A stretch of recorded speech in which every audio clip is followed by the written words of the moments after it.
la unanimidad con que se logró la Comisión de Constitución de la Cámara aprobar una iniciativa que permite el retiro forzoso del 10% para quienes adeuden la pensión de alimentos. De ser despachada esta medida, se aplicaría incluso si el cotizante no pide su dinero, su 10% a la AFP. Queremos profundizar en este tema. Tenemos comunicación hasta ahora con la jueza del segundo juzgado de familia de Santiago, Mónica Gildrés. ¿Qué tal? ¿Cómo está? Buenas tardes. Hola Viviana, buenas tardes. Gracias por la invitación.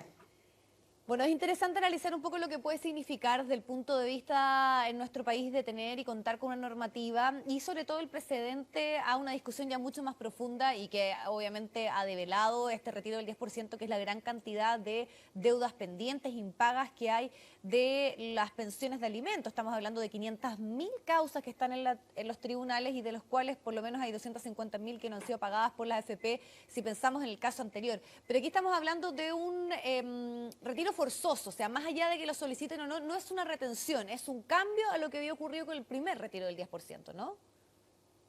Sí, efectivamente, dos cuestiones fundamentales refiere Viviana. Uno es el impacto que ha tenido en los tribunales de familia, efectivamente, el retiro del 10%, que lo que hizo fue que todas las usuarias a quienes se les debía alimento, porque son principalmente mujeres, activaran sus causas. Entonces, eso ha implicado que tengamos un número importante de causas en tramitación en los tribunales de familia. Eso por una parte en relación al impacto que tuvo el primer retiro. Y este segundo retiro efectivamente viene acompañado, ¿no?, de otro proyecto de ley que permite el retiro obligatorio, ¿no?, bajo un mecanismo que se está revisando de subrogación, ¿no?, pero lo que fundamentalmente permite es que, aunque el deudor no haya solicitado el retiro, esta vez sí pueda pagarse con esos fondos, aunque él voluntariamente no lo haya solicitado. Uh-huh.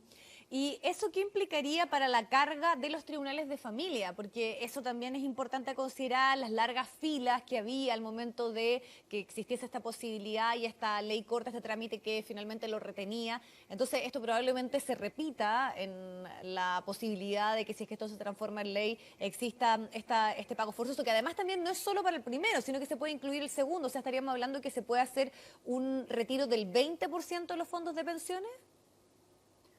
Exactamente, y eso es sumamente relevante. No podemos volver a cometer los mismos errores de entender, a mi juicio, que este es un proceso automático, ¿no? Que aprieto un botón, la liquidación se hace automáticamente, notifico automáticamente y se va a la AFP. Eso no es así. Por lo tanto, lo importante es que el legislador esta vez sí considere aquellas cuestiones que nos podrían permitir el pagar de una manera más expedita. Por ejemplo, el deudor, para solicitar el retiro del 10%, tiene que dejar su mail en la AFP. Y resulta que si no lo he entregado para efectos de notificaciones en la causa, yo no lo puedo utilizar. Entonces, imagina, por un lado yo en la causa tengo que estar buscando el domicilio y por otro lado él dio su mail y lo tenemos en la AFP, pero no lo podemos ocupar. Eso, por ejemplo, debería ser corregido. Lo segundo relevante y que ha retardado también el pago es que el deudor tenga pluralidad de alimentarios. Entonces, ¿cuánto le corresponde a cada alimentario? ¿Quién paga finalmente? ¿Quién determina cuánto es para cada uno de los alimentarios? Entonces, eso también la ley debería considerarlo. Y otras cuestiones como, por ejemplo, que la AFP entiende que no tiene plazo para pagar. Entonces, lo que sí tenemos que tomar en consideración es tomar las decisiones que sean y que permitan a los tribunales hacer este trámite mucho más expedito. Porque si no, lo que va a generar, y yo doy un ejemplo, en mi tribunal tengo 18.000 cautelares, entonces podría tener otras 18.000 cautelares más.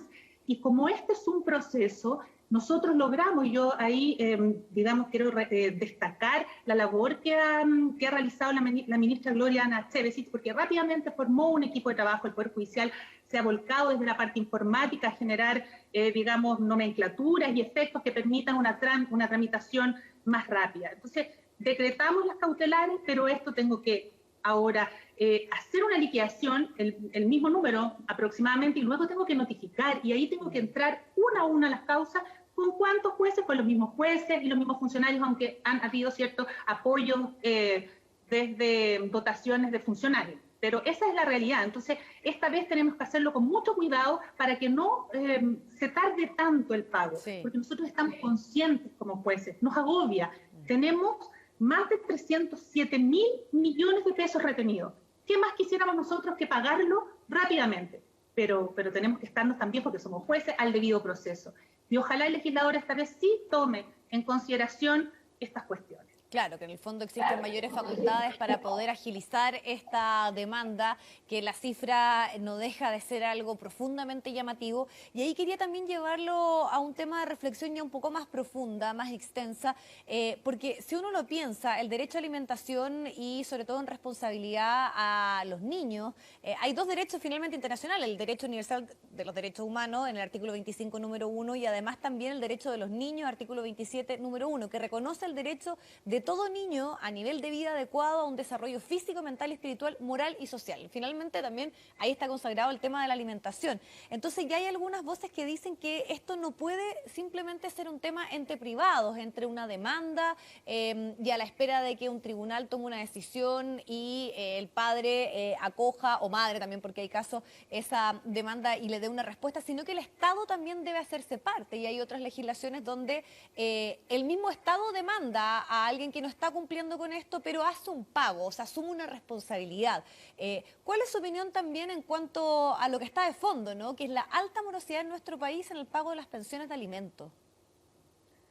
Efectivamente, nosotros teníamos invisibilizado, ¿no?, el alto número de, a mi juicio, de deudas en materia de alimentos, y tenemos mucho que hacer ahí, mucho que hacer.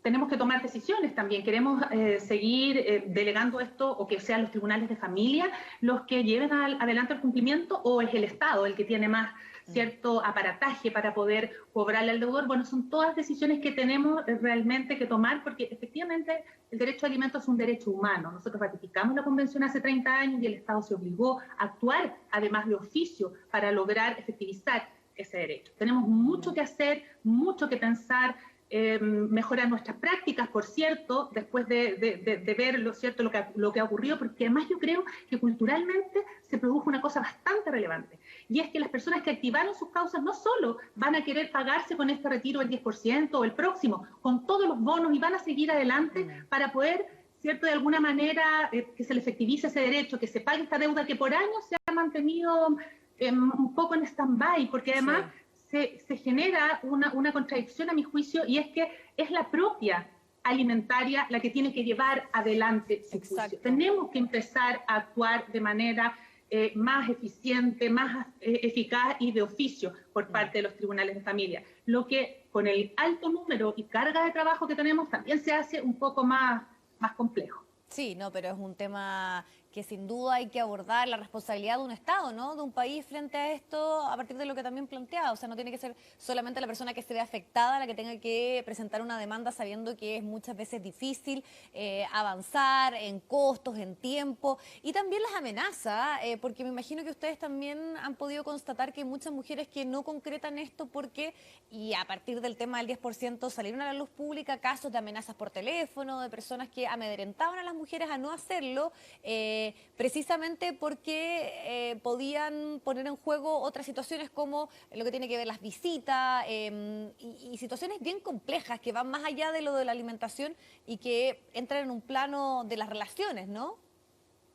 Sí, y hay dos cosas que me parecen relevantes. Una es que, a mi juicio, y así desde la Asociación Nacional de Magistrados lo dijimos en una carta al presidente y otras autoridades, es que ¿por qué no avanzar hacia tener una pensión mínima, garantizar el Estado la pensión mínima, ¿no? Porque si uno piensa por qué no paga el deudor, hay deudores que no pagan porque no quieren, pero hay deudores que no pagan porque no pueden. Entonces también ahí sería importante que el Estado pudiera subsidiarnos al menos la pensión mínima. Deberíamos avanzar hacia ello. Sí, además las cifras son bien decidoras. Por ejemplo, el gobierno dio a conocer de que solo el 16% de los deudores de pensiones de alimentos se hacen responsables del total. Y ahí usted esgrimía algunos argumentos de lo que puede estar de fondo, pero hay algunos datos de cuántos efectivamente no pueden pagar y cuánto hay también de negligencia, podríamos decir, en su responsabilidad. Sí, el tema que planteabas, que se me olvidó responder en el término de la violencia, que está asociado, claro, ¿no? Hay un tema importante de violencia que se esconde y muchas veces no está dentro de la cifra oficial y que también ha impactado en este manejo, ¿no? Que pudiera generarse en la relación.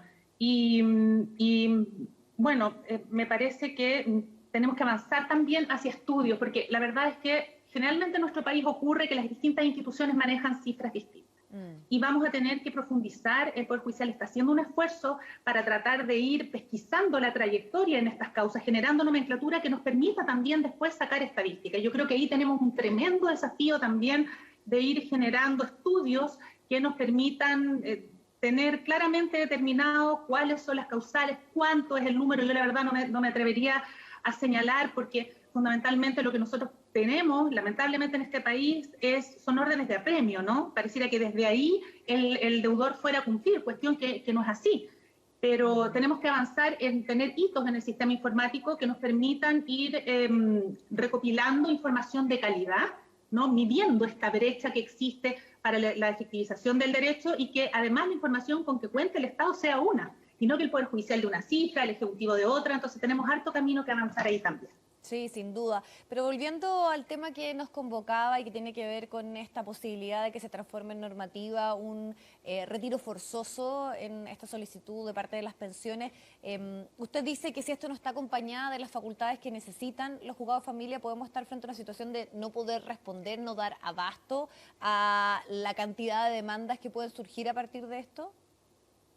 Lo que pasa es que lo que yo creo es que tenemos que utilizar la experiencia primero y lo que tenemos. Nosotros decretamos como Poder Judicial, creo que más de 300.000 cautelares, ¿no? Y esas se fueron a la AFP de manera directa, por lo tanto esos fondos están ahí retenidos. Y eso nuestras usuarias tienen que tener la tranquilidad que nos estamos demorando porque el proceso es un proceso, como señalé, no es automático, pero los fondos están retenidos. Entonces, yo lo que refiero es que en este segundo retiro y además retiro obligatorio, nosotros tenemos que ocupar esas herramientas. Por ejemplo, si ya tenemos una cautelar, entonces que la ley refiere que esa cautelar también se hace extensiva al segundo retiro. ¿Para qué voy a hacer que se presenten nuevamente otros 18.000 escritos en el caso de mi tribunal pidiéndome algo que yo ya sé que es lo que la usuaria quiere?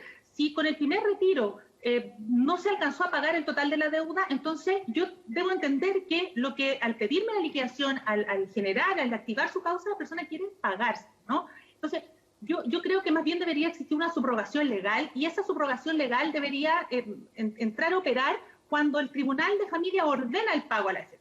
Entonces, yo ordeno el pago a la AFP y la AFP ve, ¿solicitó el retiro o no solicitó el retiro? Y si no solicitó el retiro, bueno, ahí se hace efectivo el retiro obligatorio, ¿no? Y entonces tenemos que evitar que la usuaria tenga que ir al tribunal, que la usuaria tenga que ir a la AFP y que ocupemos las herramientas informáticas y tecnológicas que hemos desarrollado en este proceso, porque además se ha invertido un tiempo precioso, desarrollos informáticos que demorarían meses. Todo el Poder Judicial se ha concentrado en que puedan salir lo más rápido posible. Claro. Por ejemplo, uno muy importante que está por salir, y es que la usuaria va a poder saber en qué estado va su causa.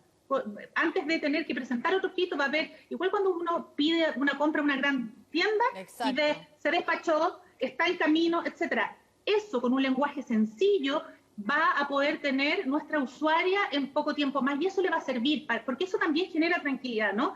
Y la verdad es que nos vamos a demorar un poco, porque como señalé, es mucho el volumen, y yo creo lo que sí hay que tener un poco de paciencia. Yo sé que es difícil pedir paciencia, no necesitan hacer más trámites en relación al primer retiro, y ya veremos, ojalá en el Senado, pasó al Senado la posibilidad de este retiro obligatorio, puede ser mejorada la redacción que salió de la Cámara de Diputados, que recoja un poco esto que he señalado en términos de ir tomando en consideración aquellas herramientas tecnológicas que ya tenemos.